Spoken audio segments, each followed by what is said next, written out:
Welcome to The Explainer. Today, we're diving into 6 major stories that are really shaping the tech world, from some pretty serious security flaws to some absolutely mind-blowing hardware breakthroughs.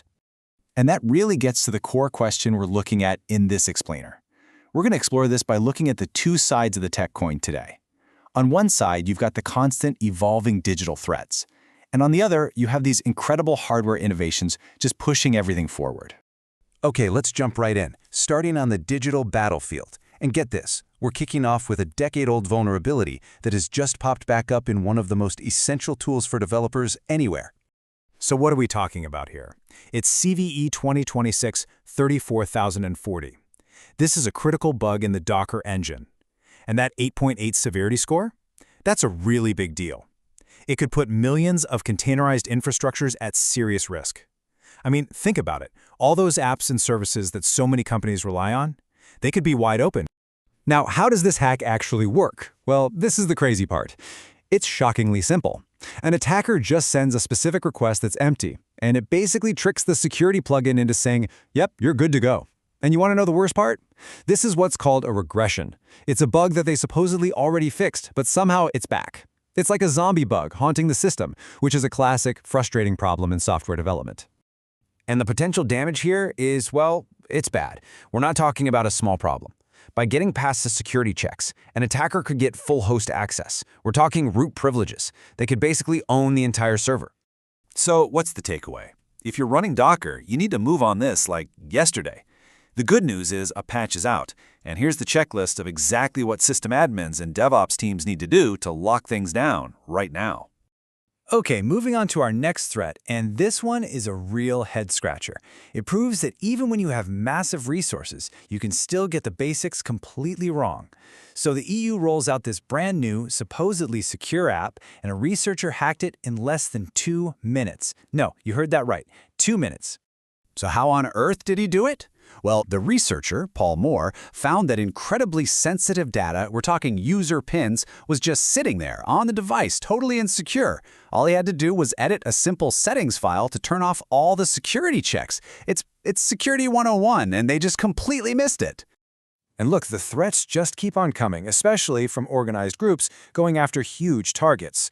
The ransomware group known as Shiny Hunters is now going after 3 massive consumer brands, Zara, Carnival Cruise Line, and 7-Eleven. They're allegedly holding the personal data of over 9 million people ransom. So you've got to wonder, how are these groups getting in? It's not always some super complex Mission Impossible style hack. A lot of the time, it's way simpler. They target people.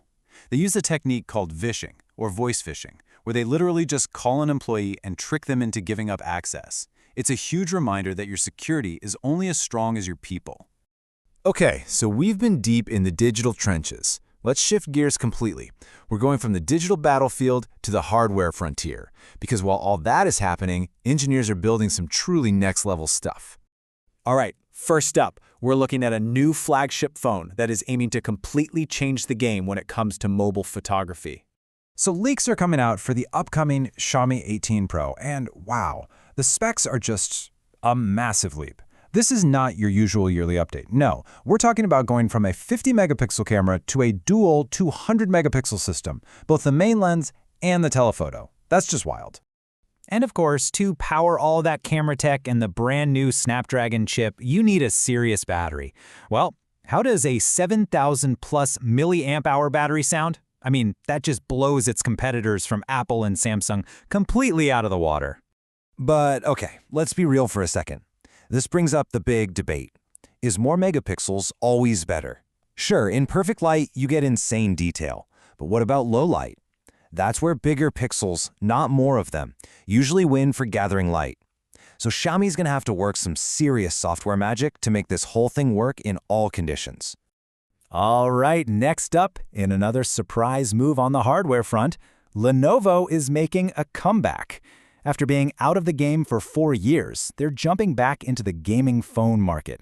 And that's a really interesting play, especially because a lot of other companies have given up on this niche. Lenovo clearly thinks they've spotted an opportunity everyone else missed. And for our last hardware story, we've got something from Vivo that might just be the most interesting of all. They're basically saying, forget the megapixel war. They're introducing a concept that could really be the future of pro-level photography on a phone. So what's the idea? Well, instead of trying to jam a giant, complex lens into a tiny phone, the upcoming Vivo X300 series is going modular. You'll be able to attach external lenses when you need that extra zoom power. It's exactly like snapping a big telephoto lens onto a DSLR, but, for the phone in your pocket. And check out this number, because it says it all, 400 millimeters. With its teleconverter module attached, the X300 Ultra can get a true 400 millimeter optical focal length. And let me be clear, this isn't that fake, pixelated digital zoom. This is real, crisp, genuine optical reach. That's professional camera territory, right there. Okay, so we've seen the good, the bad, and the ugly, right? The scary threats and the amazing breakthroughs. So what's the big picture here? What do we take away from all this? It really boils down to this. On one side, you've got these stark reminders like the Docker bug or the EU app flop that security can't be an afterthought, it has to be priority number one. But at the exact same time, you've got companies like Xiaomi, Vivo, and Lenovo just relentlessly pushing hardware forward, cramming pro-level tech into our pockets. It's this constant push and pull. And that really leaves us with one big question to think about, doesn't it? This whole tension between innovating and staying secure, it's the story of tech right now. So as we race to build this faster, more powerful future, where should we draw the line between our drive to create and our responsibility to keep things safe?